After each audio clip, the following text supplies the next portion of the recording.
My name is Neil Brown, Executive Director of the Controllers Council. And before I introduce you to our expert speaker and sponsor, I have some brief housekeeping items.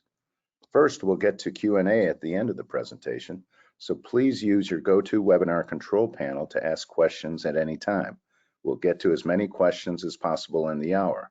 If we cannot get to your question, we'll follow up via email post-webcast. Next, you will receive a link to this webcast via email in the next 24 hours from the GoToWebinar platform, so no need for notes or screenshots. So with that, allow me to introduce our guest presenter, Bruce Zavon, Vice President of Sales, Gaviti. Bruce's first encounter with accounts receivable and corporate finance operations came as a small business owner in the United States. Prior to Gaviti, Bruce held lead sales roles with several companies, which brought technology solutions to improve processes in a variety of industries. Welcome, Bruce. Thanks so much, Neil. Great to be back here. Yes, this is our second time together. So yeah, absolutely. So before we get started, I'd like to tell you a little bit about our sponsor. Gaviti is accounts receivable enablement solutions, helping companies accelerate AR collections through workflow automation. So Bruce, I'll hand it over to you for your insight. Thanks so much. Again, great to be back here at the Controllers Council, and appreciate the opportunity. So, you're probably looking at this title and saying finance operations team from cost center to revenue generators, and you're thinking that maybe we're out of our minds. Are we talking about bringing the bookkeepers from the back office and putting them out on the road selling?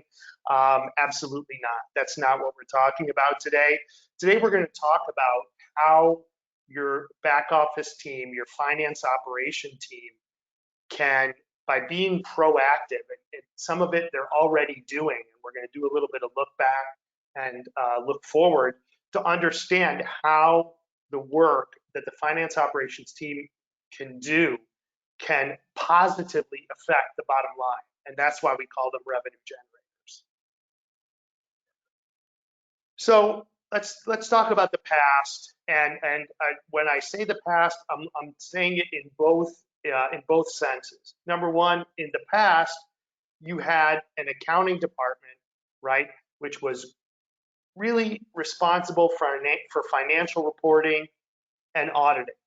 Okay, they just kept records, and they took the records and made reports, and those reports were for audits. And this is why, this is the way things were done in the past. And this is also looking back, right? This role, if you still were doing it, it's just historical reporting of what happened in the last month, in the last quarter, in the last year.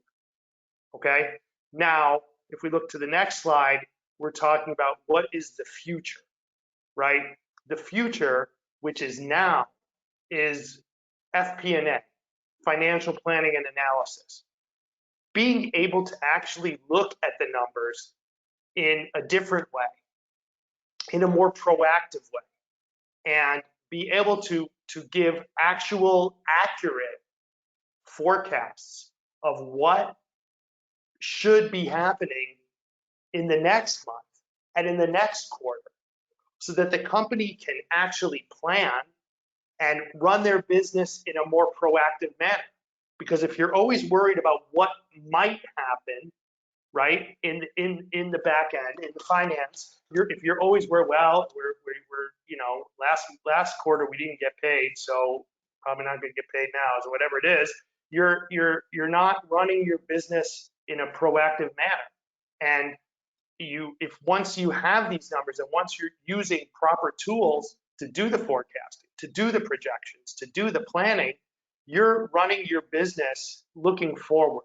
And that is not just the future of finance, it's the future of the business looking forward. Next slide. Okay, great. So let's talk about what is going on in a standard financial operations team. Got accounts receivable, got accounts payable. Accounts payable team is responsible for the basic paying the vendors and making sure the payroll is run as well. They're doing the basic operation of an accounts payable team. Accounts receivable team, again, running day-to-day activities, sending out the bills, sending out the invoices, and running processes to collect from the clients. Okay, that is the present. That's what's going on in many organizations right now.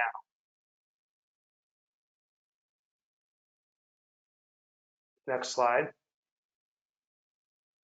So what does a financial leader do in this situation? What is a financial leader in 2022 doing, and where do financial leaders fall according to this rubric?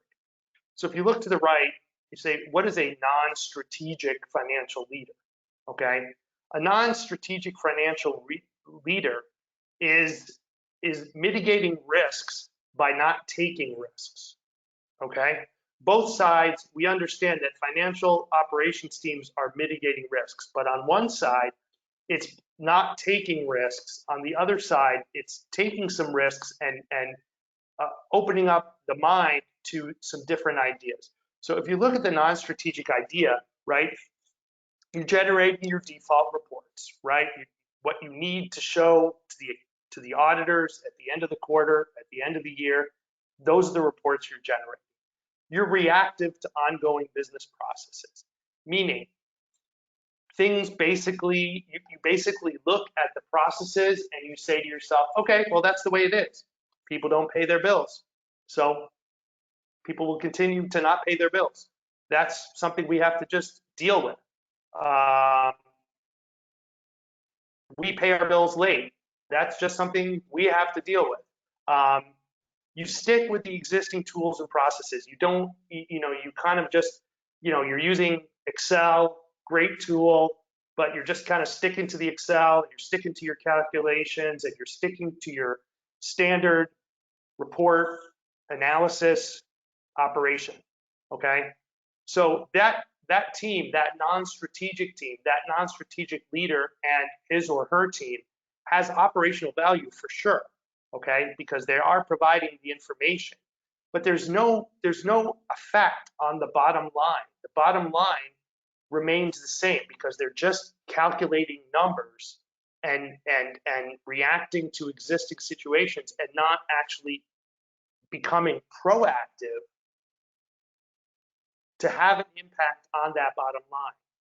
So if you look to the left side, the strategic column, that person is enabling business decisions, okay? And they're enabling business decisions based on utilizing up-to-date 2022 tools that are on the market and available to positively impact the bottom line and to give the team the tools to actually like you put some thought into making decisions about how to run the business. Okay, so and please don't take it wrong when we say generate creative reports to enable tax returns. We're talking about reports that are